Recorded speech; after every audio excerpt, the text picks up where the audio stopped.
Commander Jake Morrison walked through the massive halls of the Galactic Council building. His boots made soft sounds on the smooth metal floor. The walls were tall and covered with symbols from hundreds of different alien worlds. Jake had seen this place many times before, but today felt different. Today would change everything. The council chamber was huge. It could hold thousands of beings from across the galaxy. Jake looked up at the curved ceiling that seemed to go on forever. Light came from crystals that floated in the air without any support. The air smelled strange, like metal and something sweet that made his nose itch. Ambassador Veltar of the Zilani stood at the center platform. His skin was blue and covered with small scales that caught the light. He had 4 arms and eyes that were completely black. When he spoke, his voice came through a machine that turned his words into human language. "The Council has made its decision about humanity," Veltar said. His voice echoed through the chamber. "Earth will keep 3 colony worlds, no more. Your military ships will be cut by 70%. All weapons research must stop now. In return, you may continue to use our trade routes and we will protect you." Jake stood quietly and listened. Around him sat representatives from hundreds of alien species. Some looked like giant insects. Others were made of what seemed like living rock. A few looked almost human, but with strange colors or extra body parts. They all watched Jake with interest. Captain Lisa Barnes sat in the observation area above the main floor. She was Jake's military advisor and had served with him for 15 years. Lisa knew Jake better than most people. She could tell by the way he held his shoulders that he was not happy with what he heard. The Council had been in charge of the galaxy for 300 years. They controlled trade, made laws, and decided which species could do what. Most aliens were happy to follow their rules.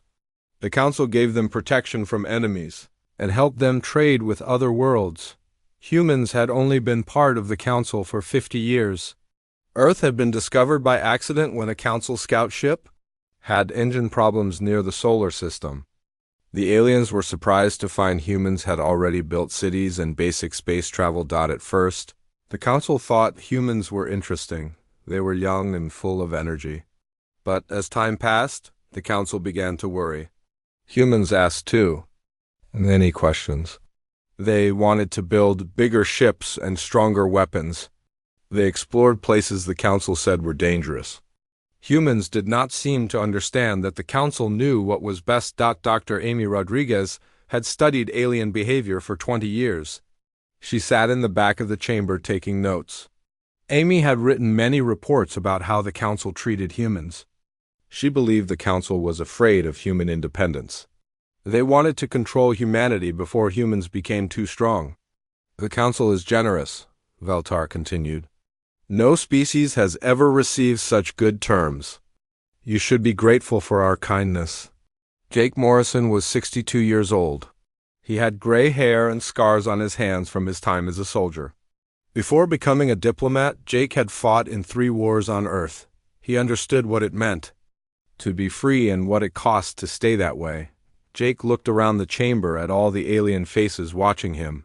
Some seemed friendly, others looked bored. A few appeared angry, as if humans were taking too much of the Council's time. Jake realized that none of them understood what they were really asking. The Council wanted humans to give up their right to defend themselves. They wanted to decide how many worlds humans could live on. They wanted to stop humans from learning new things that might make them stronger. In return, they offered protection that humans had never asked for. Jake stood up slowly. The chamber became quiet. Even the floating crystals seemed to dim a little. Every alien eye turned toward the human commander. Jake smiled. It was not a happy smile or a sad smile. It was the kind of smile someone makes when they have made a difficult decision and feel good about it. "No," Jake said. The word was simple, but it hit the chamber like thunder. Alien voices began talking all at once. Some made sounds like clicking, others buzzed or whistled. The translation machines worked hard to turn all the noise into words. Jake could understand. "What did he say?" asked a council member who looked like a tree with many arms. "Did the translator break?" asked another who had tentacles instead of legs. Veltar raised his forearms for quiet. Perhaps Commander Morrison did not understand the offer. We are giving humanity a chance to remain in the council with honor. Jake's smile grew wider. We understand perfectly. Humanity says no to your offer. We will leave the council today. We do not want your protection or your trade routes or your rules. We wish you well, but we are going home. Captain Lisa Barnes felt her heart beat faster. She had known this might happen, but hearing it still surprised her. In all of council history, no species had ever walked away.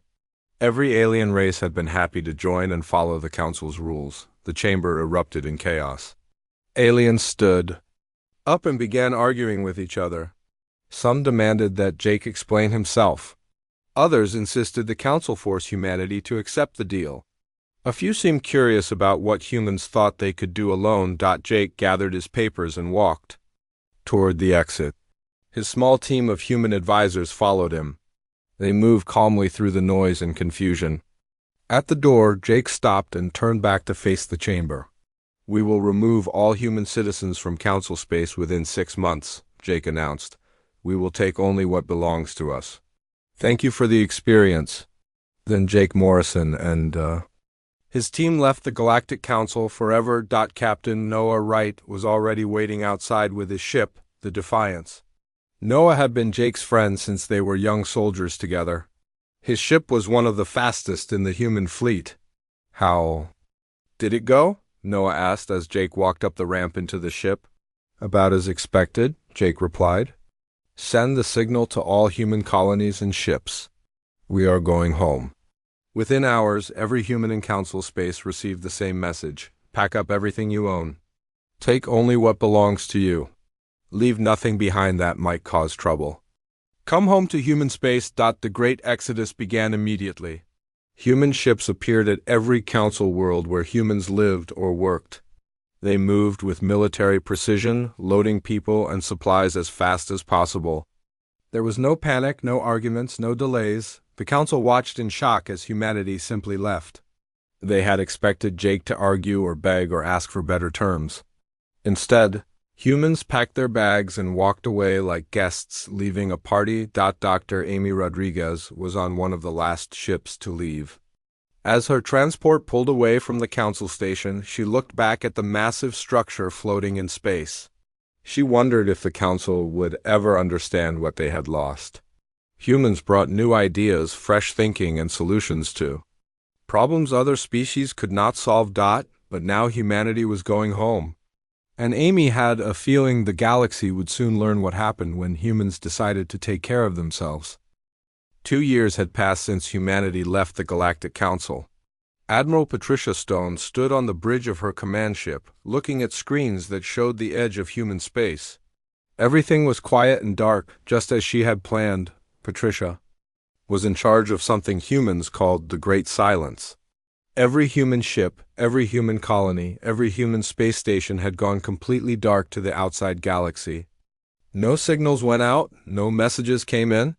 It was as if humanity had simply disappeared. The plan was simple but took months to set up. Human engineers worked day and night to change every communication system. They built new devices that could block any signal from getting through. Ships were given new routes that avoided all the old pathways. Even human merchants stopped trading with alien worlds. Patricia watched. Her screens show empty space where once there had been busy traffic between human and alien territories. The silence felt strange at first. Humans were used to talking with other species, sharing ideas and working together on projects. Now they were completely alone, but Patricia knew this was necessary. The council had treated humans like children who needed constant watching. They had tried to limit human growth and keep humans weak. Now humans would show them what happened when you pushed too hard. Captain Ben Harper commanded a patrol ship at the outer edge of human space. His job was to make sure no alien ships could find their way into human territory. Ben had special equipment that could hide his ship from almost any scanner. When alien scouts came looking for humans, they found nothing but empty space. Any council ships today? Patricia asked Ben over their secure communication link. 3 this week, Ben replied, "They are still trying to figure out where we went. Their scanners cannot find us even when we are right next to them." The technology humans used to hide themselves was not new. Dr. Kevin Brooks had been working on stealth systems for years while humans were still in the Council. The Council had called his work interesting but not important. Now Kevin's inventions made it impossible for aliens to find human space. Kevin had built devices that bent light around ships, making them invisible. He created signal jammers that could block communication across entire star systems. His shields could hide the heat and energy that ships normally gave off. All of this technology had been ready when humanity decided to leave in the Council territories. Things were starting to go wrong. Without human workers and human knowledge, many systems began to break down. The Council had not realized how much they depended on human skills and human ideas. Food production was the first problem. Human farmers had developed new ways to grow crops on alien worlds. They had created plants that could survive in different atmospheres and soils that had never worked before. When the humans left, crop yields began to drop on dozens of worlds. The Corthony mining operation was struggling without human engineers. Humans had designed new machines that could dig deeper and extract more minerals than old alien technology. The mines were still working but producing 30% less than before. Ambassador Chun-Li had been humanity's trade representative before the Exodus. She had spent years learning about alien economics and how different species traded with each other. Ching had written reports that predicted exactly what would happen when humans left. Food shortages, mining problems, and technology failures were all things she had warned about, but Chun's most important prediction was about security. She had noticed that human military advisors were stationed at many Council bases. Human tactical knowledge had helped the Council fight pirates and raiders for years. Without humans, the Council's military forces would be weaker. The first signs of trouble came from the Outer Rim territories. Pirate attacks that had been rare for years suddenly became common again. Small raider groups that had been afraid to attack Council ships now grew bolder. The Council's forces seemed slow to respond and easy to outfight. General Alex Rodriguez had trained many of the Council's security officers before humanity left. She had taught them new fighting techniques and shown them how to use human-designed weapons. Alex had also written detailed reports about the Council's military weaknesses. Those reports were now locked away in Council archives, forgotten and ignored. The Council leaders had been more interested in controlling humans than learning from them. Now they were paying the price for their arrogance. The worst problem was happening on Council starbases. These massive space stations were the backbone of Council civilization. They provided power, communication, and defense for entire star systems. Many of these stations used technology that humans had designed or improved. Dr. Kevin Brooks had redesigned the power systems for 12 major starbases. His work was so advanced that other species could barely understand how it worked. When critical components began to fail, Council engineers discovered they could not fix them. The systems were too complex and too different from traditional alien technology. One by one, these stations began to lose power. Some went completely dark. Others operated at reduced capacity, unable to provide full services to the ships and colonies that depended on them. The Council sent teams of their best engineers to study the human designs, but progress was slow. Meanwhile, the hegemony was watching everything with great interest. The hegemony was an aggressive alliance of species that had fought the Council for decades. They lived on the far edge of the galaxy and constantly raided Council territory for resources and slaves. The hegemony had always been careful not to provoke the Council too much. Council forces were strong and well organized, and human advisors had made them even more effective. But now the hegemony scouts reported that Council defenses were weakening. Captain Maya Foster led a hegemony raiding fleet that had been testing Council responses for months. Where once Council ships had arrived quickly and fought with clever tactics, now they came slowly and used old strategies that were easy to predict and defeat. "The humans are gone," Maya reported to her commanders. "The Council is weak without them. This is our chance to take what we want." Back in human space, Admiral Patricia Stone received daily reports about the situation in Council territory. Human intelligence networks were still active, gathering information about what happened. After humanity's departure, the reports confirmed what human leaders had expected. Patricia felt no satisfaction in being right. She had hoped the Council would realize their mistake and perhaps offer better terms for humanity's return. Instead, the Council seemed determined to prove they did not need human help, even as their civilization began to crumble. Dr. Amy Rodriguez had predicted this outcome in her psychological studies of alien behavior. Many species in the Council had never been independent. They had joined the Council early in their development and learned to depend on others for guidance and protection. When faced with crisis, their first instinct was to wait for someone else to solve their problems. Humans were different. Throughout their history, humans had faced disasters and survived by adapting and fighting back. When problems arose, humans looked for solutions rather than waiting for help. This difference had made humans valuable to the Council, but it also made them dangerous in the Council's eyes. The silence stretched on through the second year. No human ship crossed into Council space. No human voice answered Council communication attempts. Humanity had vanished as completely as if they had never existed. In the Council chambers, debates raged about what to do. Some members insisted that humans would eventually return when they realized they could not survive alone. Others worried that humanity's absence was causing too many problems and suggested sending diplomatic missions to find them. Ambassador Veltar, who had delivered the ultimatum to humanity 2 years before, found himself in an uncomfortable position. Other Council members blamed him for humanity's departure. They said he had been too harsh, too demanding. Veltar defended his actions but privately began to wonder if the Council had made a terrible mistake. The galaxy was changing, and not in ways the Council could control. In human space, behind walls of silence and invisibility, something new was being born. The Council would soon learn that when you push humans away, they do not disappear. They evolve. The attack on Centauri Prime came without warning. Council defense satellites detected the hegemony fleet just minutes before the first weapons fired. By the time Admiral Korath received the emergency signal, half of the orbital stations were already burning wreckage floating in space. Korath was a Korthani warrior with 30 years of combat experience. His thick, rock-like skin bore scars from dozens of battles. He had never lost a major engagement and was considered one of the Council's finest military commanders. But as he watched the tactical display showing hegemony ships tearing through Council defenses, Korath felt something he had never experienced before: helplessness. The hegemony fought differently now. Their ships moved in strange patterns that made no sense according to traditional military doctrine. They attacked from multiple directions at once, retreating when expected to advance and charging when they should have pulled back. Korath's carefully planned defensive formations were useless against such chaotic tactics.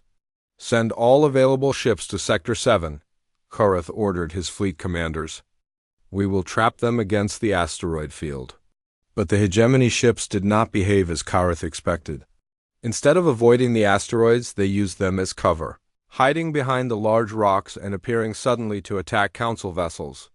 When Korath sent ships to flush them out, the hegemony forces scattered in all directions only to regroup somewhere else entirely. Colonel Mayo Johnson had warned about exactly this scenario in her final briefing before humanity's departure 3 years earlier. Maya had studied hegemony tactics and noticed they were becoming more unpredictable. She had recommended new training programs and flexible battle strategies to counter this change, but the Council had ignored Maya's advice. They preferred their traditional methods of warfare, which had worked well for centuries. Large fleets facing each other in open space, fighting according to established rules that all civilized species understood. The hegemony's new chaotic approach violated everything the Council considered proper military conduct. The battle for Centauri Prime lasted 18 hours. When it was over, the Council had lost 63 ships and the entire orbital defense network. The hegemony had taken 12 capital ships and several important Council leaders as prisoners.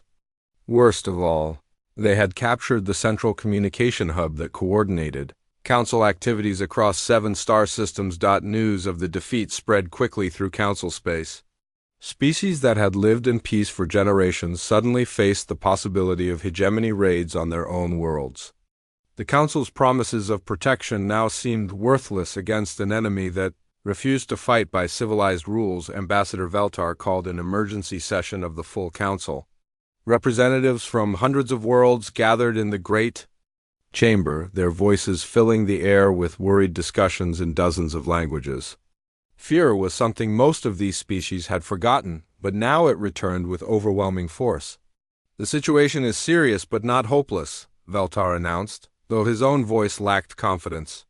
Our remaining fleets are regrouping. We will develop new strategies to counter hegemony aggression. But even as Veltar spoke, more bad news arrived. 3 more Council systems had come under attack. The hegemony was not just raiding anymore. They were launching a coordinated invasion across multiple fronts, something they had never attempted before. Dr. Janet Mills had been humanity's chief scientist before the Exodus. Her research into military applications of advanced physics had been dismissed by Council academics as too theoretical to be useful. Janet had proposed new types of shields, faster engines, and weapons that could strike from impossible distances. The Council had filed her reports away and continued using technology that was centuries old. Now, Council scientists desperately searched through Janet's old research, hoping to find something that might help them against the hegemony, but without Janet herself to explain the complex mathematics and engineering principles. Most of her work remained incomprehensible. Captain Lisa Barnes had been humanity's military liaison to the Council for 5 years. She had tried to modernize Council tactics and introduce human concepts of flexible warfare. Lisa had organized joint training exercises where human and alien forces worked together, learning from each other's strengths. Those exercises had shown remarkable results. Mixed human-alien units consistently outperformed purely alien forces. Human adaptability combined with alien technological knowledge created powerful combinations that neither species could achieve alone. But after humanity's departure, the Council had abandoned these hybrid approaches and returned to their traditional methods. The consequences were now becoming clear. Council forces fought with predictable strategies that any enemy could anticipate and counter. Their commanders were trained to follow established procedures rather than adapt to changing situations. When faced with an opponent who ignored conventional rules, they had no idea how to respond. General Alex Rodriguez had left detailed assessments of the Council's military weaknesses buried in classified archives. Alex had identified specific vulnerabilities in Council defense systems and recommended solutions that would have cost little to implement. She had also predicted that enemies would eventually exploit these weaknesses if they were not addressed. Alex's reports had been classified and forgotten because they made Council leaders uncomfortable. No one wanted to admit that their military might have serious flaws. It was easier to ignore the human general's warnings than to acknowledge that their ancient and honored traditions might be inadequate. The hegemony breakthrough came at Rigel Station, a massive fortress that guarded one of the most important trade routes in Council space. The station had never fallen to enemy attack in over 200 years of service. Its weapons could destroy entire fleets, and its shields could withstand the combined firepower of dozens of ships. But the hegemony did not attack Rigel Station directly. Instead, they used captured Council communication codes to send false orders to the station's supply ships. When these ships arrived on schedule, they carried hegemony infiltrators hidden among legitimate crew members. The infiltrators disabled Rigel Station's defenses from within while the main hegemony fleet approached from 3 directions. By the time the station's commanders realized what was happening, it was too late. Rigel Station fell in less than 6 hours, opening the entire inner region of Council space to invasion. Commander Susan Taylor was one of the few Council officers who had worked closely with human military advisors. She had learned human tactical principles and tried to apply them in her own command. When the hegemony attacked her sector, Susan's forces performed better than most Council units, but even She could not stop the enemy advance.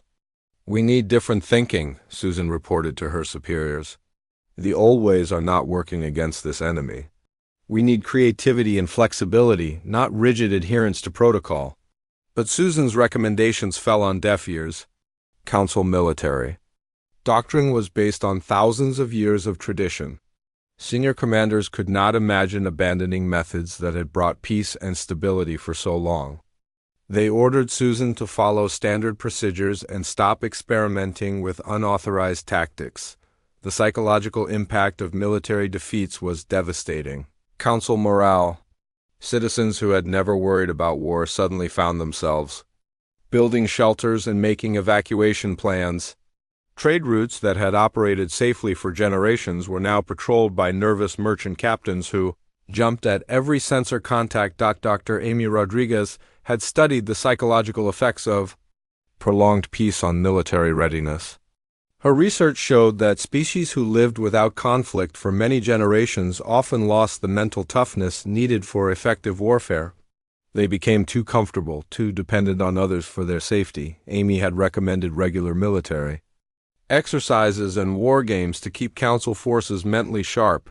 She had also suggested cross-training programs where different species could learn from each other's combat experiences. But the council had rejected these proposals as unnecessary and potentially destabilizing. Now, the consequences of that decision were becoming apparent. Council military personnel were not prepared for the brutal reality of modern warfare. They had been trained to fight theoretical enemies using outdated methods. When faced with real opponents who fought to win rather than to follow rules, they were overwhelmed. The breaking point came when the hegemony captured the Council's primary manufacturing center at Vega 7. The system produced the advanced components needed for Council ships, weapons, and defensive systems. Without access to these facilities, the Council could not replace their losses or repair damaged equipment. Panic spread through Council space as word of Vega 7's fall reached civilian populations. If the Council could not protect their most important industrial centers, how could they protect ordinary colonies and trade stations? The very foundation of Council authority was crumbling under hegemony pressure. In the Council chambers, desperate voices called for increasingly extreme measures. Some representatives demanded the use of forbidden weapons that had been banned for centuries. Others suggested negotiating surrender terms with the hegemony. A few brave souls mentioned the possibility of asking for outside help. Ambassador Veltar found himself. Dr. Zorath was the smartest scientist in Council space. His crystalline mind could process mathematical equations that took other species days to solve. The Thylorian physicist had spent his entire life studying the fundamental forces of the universe, but as he stared at the sensor readings from the edge of human space, Zorath felt completely lost. "This should not be possible," Zorath whispered to his research team. The readings showed energy patterns that violated every known law of physics. Space itself seemed to bend around human territory, creating barriers that no Council technology could penetrate. The Council had sent 12 different probe missions toward human space over the past 6 months. Each probe had been equipped with the most advanced sensors and communication equipment available. Every single probe had simply vanished without a trace the moment it crossed into human territory. There were no explosions, no weapons fire, no debris fields. The probes just stopped existing as far as Council sensors could detect. It was as if human space had become a hole in the universe that swallowed anything that entered it. "Try a passive scan using gravitational sensors," Zorath ordered his assistant, a young Korthani named Brechtal. "Perhaps we can detect mass concentrations without triggering their defenses." Brechtal operated the controls with careful precision. The gravitational sensors were extremely sensitive and could detect the presence of large objects across vast distances. But when the scan reached human space, the results made no sense at all. "Sir, I am reading impossible gravitational signatures," Brechtal reported. "The patterns suggest massive structures that should collapse under their own weight." Some objects appear to have negative mass, which cannot exist according to our understanding of physics. Zorth examined the data himself, running the numbers through every theoretical model he knew. The only conclusion he could reach was that humans had developed technology so advanced that it operated beyond Council scientific knowledge.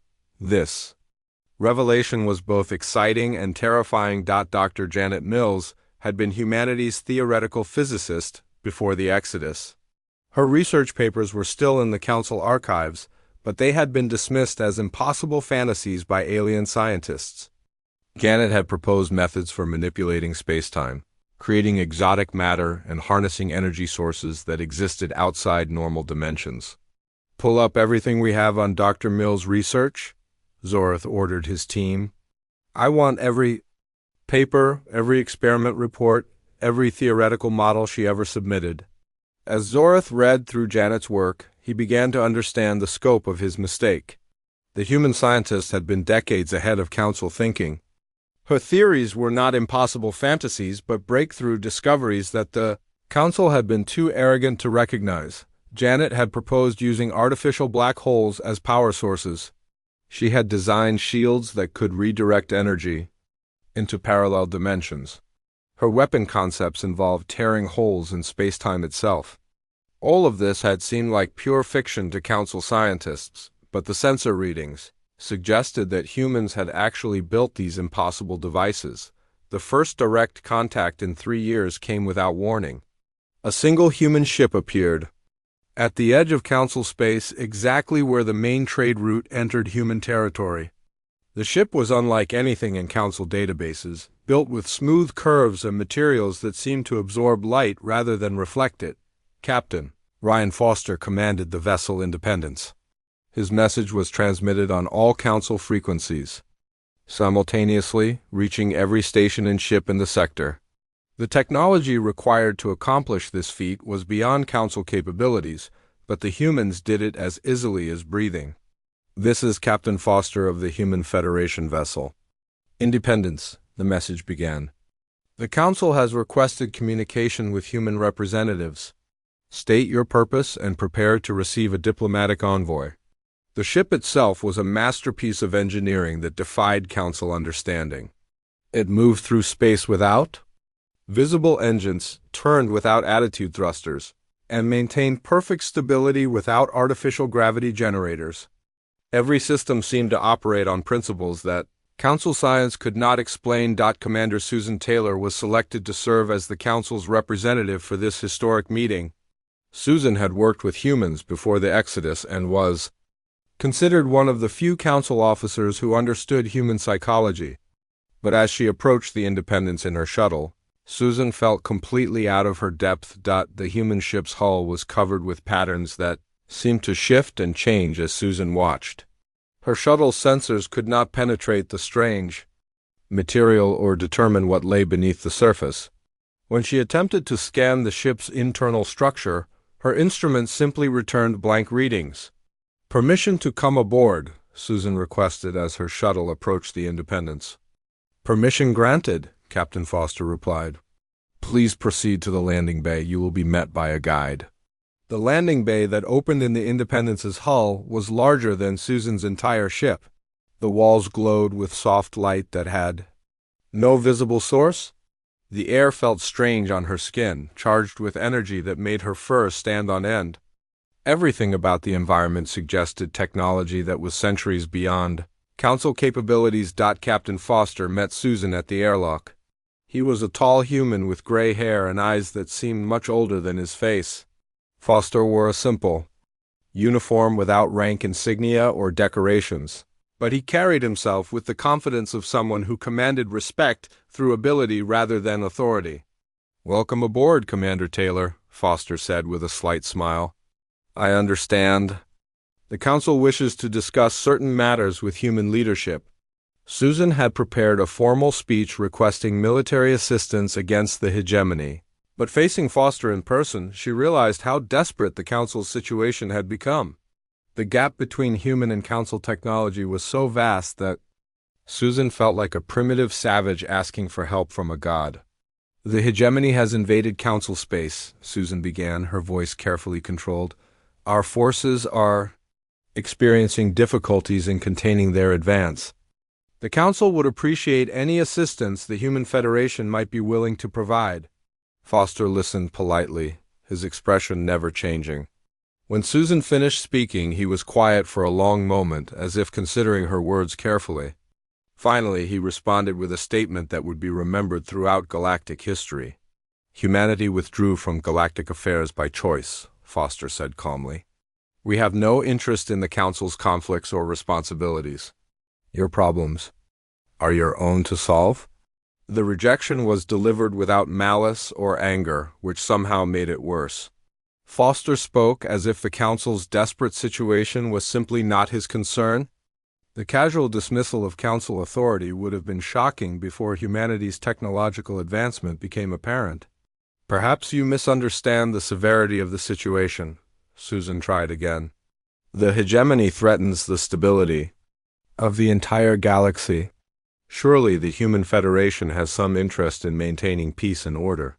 Foster's smile became slightly wider, but not warmer. Commander, humanity spent 50 years under Council authority. During that time, we were told repeatedly that we were too young, too aggressive, and too dangerous to be trusted with our own decisions. The Council was very clear that they could maintain galactic peace and order without human interference. The words hit Susan like physical blows. Foster was throwing the Council's own arguments back at them, using their previous dismissal of humanity as justification for refusing help. The irony was perfect and devastating. That was different, Susan protested. The situation has changed. The hegemony is stronger than we anticipated. The situation has indeed changed, Foster agreed. Humanity has changed as well. We are no longer the species that begged for Council acceptance and protection. We have become something else entirely. To demonstrate his point, Foster activated a wall display that showed the current tactical situation in Council space. The detail and accuracy of the information was impossible. Human intelligence networks had access to real-time data from across the galaxy, including classified Council military communications. Your forces will lose the battle for Proxima Station. In approximately 14 hours, Foster observed, pointing to a section of the display. Admiral Korath's fleet is surrounded and running low on ammunition. The hegemony will capture the station along with Korath himself unless something unexpected occurs. Susan stared at the display in shock. The information Foster was showing her was more detailed than what Council High Command possessed. Humans were not just monitoring the war, they were analyzing it with precision that revealed every strength and weakness on both sides. How do you know all this? Susan asked. We know many things, Commander, Foster replied. We know that, Council. Military doctrine has not changed in over 300 years. We know that your weapons technology is based on principles we abandoned decades ago. We know that your leaders are too proud to admit they need help until it is almost too late. Foster walked to another section of the wall, which displayed technical specifications for Council ships and weapons. Every detail was accurate, including classified information that should have been impossible for humans to obtain. Your shields operate on rotating. The hegemony fleet reached the outer planets of the Council's home system just as the emergency session began. Ambassador Veltar stood before the greatest gathering of alien representatives in galactic history, watching through the chambers. Massive windows as enemy ships moved between the moons of Gallos Prime. We have lost, Veltar announced, his forearms trembling with exhaustion and defeat. 67 systems have fallen to hegemony forces. Our remaining fleets are scattered and demoralized. Unless something changes immediately, Council civilization will end within days. The chamber filled with the sounds of hundreds of species expressing fear and desperation in their own languages. Some delegates wept openly, others sat in stunned silence. A few had already begun making private arrangements to surrender their worlds before the hegemony arrived. Captain Ben Harper watched the chaos from the observation deck, where he had been allowed to stay as humanity's unofficial representative. Ben had returned from human space just hours earlier with a message that the council leadership had not yet shared with the General Assembly. "The humans have responded to our request," Valtar continued when the noise died down. "They have agreed to consider our situation, but their terms are difficult to accept." The terms were actually quite simple, though they represented the complete reversal of everything the Council had believed about their relationship with humanity. The Human Federation offered to accept Council species as members with all the protection and benefits that membership provided. But membership required meeting certain standards. Each species would be evaluated individually. Those that demonstrated the capacity for peaceful cooperation, technological advancement, and responsible self-governance would be welcomed into the Federation. Those that did not meet these standards would remain in their home systems under Federation oversight until they were ready to try again. "They want to judge us," Ambassador Valtar explained to his fellow council members in a private meeting. "After 3 years of isolation, humans have decided that they will determine which species deserve their protection and which do not." The irony was lost on no one who had been present when the Council delivered their ultimatum to Humanity 3. Years earlier, the roles had completely reversed. Now it was aliens who would have to prove themselves worthy of human approval. The first test of human power came when 3 hegemony battleships approached the Council's capital world. These massive vessels had terrorized the galaxy for months, destroying everything in their path. Each ship carried enough firepower to devastate an entire planet. Lieutenant Colonel Ben Harper had been promoted to lead the first human military unit to operate openly in Council space since the Exodus. His fleet consisted of just 5 ships, each smaller than a single hegemony battleship. To any observer, it appeared to be a hopeless mismatch. "Human vessels, this is Hegemony Command," came the message from the lead enemy ship. "Surrender now, and you will be allowed to live as slaves. Resist, and you will be destroyed along with the Council you seek to protect." Then Harper's response was broadcast on all frequencies so that every ship in the system could hear it. "This is Lieutenant Colonel Harper of the Human Federation Defense Force. You have 10 seconds to leave this system or you will be removed by force." The hegemony commander's laughter echoed across space. 3 massive battleships against 5 small human vessels seemed like the setup for a very short battle. The hegemony had defeated dozens of Council fleets with forces much smaller than this, but when the shooting started, it became clear that the rules of warfare had changed completely. Human weapons operated on principles that made hegemony shields and armor completely useless. Energy beams that should have been absorbed or deflected instead passed through enemy defenses as if they were not there. The first hegemony battleship simply ceased to exist. One moment it was advancing toward the human fleet with weapons firing. The next moment there was nothing but empty space where the ship had been. No explosion, no debris, no energy release. The massive vessel had been unmade at a fundamental level. The second battleship lasted slightly longer. Its captain tried to retreat, but human ships moved through space in ways that defied physics. They appeared and disappeared without warning, struck from impossible angles, and remained untouchable despite concentrated enemy fire. "Impossible," the hegemony fleet commander whispered as he watched his most powerful ships being destroyed by an enemy he could barely see on his sensors. "What are these humans?" The third battleship was destroyed while trying to flee the system. Human weapons reached across vast distances to strike targets that should have been safe. The engagement lasted exactly 4 minutes from first shot to complete hegemony destruction. Word of the battle spread across the galaxy within hours. The hegemony, which had seemed unstoppable for months, had been effortlessly crushed by a tiny human force. More importantly, humans had demonstrated technology so advanced that it made every other military force in the galaxy obsolete. Admiral Dinah Clark arrived at the edge of Council space 3 days later. Her flagship, the Federation, was larger than anything humans had built before the Exodus.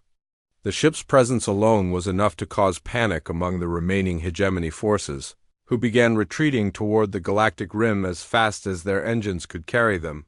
Diana was humanity's new supreme commander, a position that had not existed when humans were council members. She was younger than the old Earth commanders, with silver hair and eyes that seemed to see everything. When she spoke, her voice carried the absolute authority of someone who commanded forces beyond imagination. "This is Admiral Clark of the Human Federation." Her message reached every receiver in council space simultaneously. "All hostile forces have 72 hours to withdraw from Federation territory. Any ship or station that has attacked civilian targets will be hunted down and destroyed. There will be no negotiations and no mercy for those who prey upon the innocent." The ultimatum was delivered without emotion or theatrics. Diana spoke as if she was announcing routine policy rather than declaring war on the most feared military force in the galaxy. The casual confidence in her voice made the threat even more terrifying. The hegemony tried to make a stand at their fortress world of Kraktal, a heavily defended planet that had never fallen to enemy attack. Thousands of ships and orbital weapons platforms protected the world. Planetary shields could withstand bombardment from entire fleets. Underground bunkers could shelter the population for years. The Human Federation assault on Kraktal lasted 6 hours. When it was over, the hegemony's military capacity had been completely eliminated. Ships, weapons, bases, and manufacturing facilities simply disappeared under the precise application of human technology. The planet itself was undamaged, but its ability to threaten anyone else was gone forever. "The war is over," Admiral Clark announced to the galaxy. Hegemony military forces no longer exist. Their surviving population will remain on their home worlds under Federation monitoring. Any attempt to rebuild offensive capabilities will result in immediate intervention. The speed and completeness of human victory shocked every species in the galaxy. The hegemony had been building their military strength for centuries. They possessed thousands of ships and weapons that had terrorized entire star systems. Human forces had eliminated all of it in less than a week. Deputy Director Rachel Stone arrived to begin the complex process of reorganizing galactic civilization under human leadership. Rachel was a specialist in interspecies relations who had spent years studying alien cultures and psychology. Her job was to determine which species could adapt to Federation membership and which needed more time to develop. The evaluation process was thorough but fair. Human teams examined each species' government, technology, social structure, and historical behavior. They looked for evidence of peaceful intentions, respect for individual rights, and the capacity for responsible self-governance. Some species passed easily. The Altarians had always been peaceful traders who avoided conflict whenever possible. The Centauri had developed democratic institutions and respected minority rights. These and dozens of other species were welcomed into the Federation with full membership benefits. Other species faced restrictions. The Corthini were too militaristic and needed to reform their warrior culture before they could be trusted with advanced technology. The Rigelians had a history of enslaving weaker species and required careful monitoring. These species remained in their home systems with limited space travel privileges. Ambassador Veltar found himself in the strange position of representing his people's application for Federation membership. The same alien who had delivered the Council's ultimatum to humanity now had to convince human officials that his species deserved their protection. "The Zalani have learned from our mistakes," Veltar explained to the human evaluation team. "We understand now that cooperation and mutual respect produce better results than domination and control. We wish to contribute to Federation goals rather than pursue our own narrow interests." The evaluation process took months, but eventually, most former Council species were accepted into the Human Federation. Those that were not ready received detailed guidance on what changes they needed to make. Humans made it clear that the door was always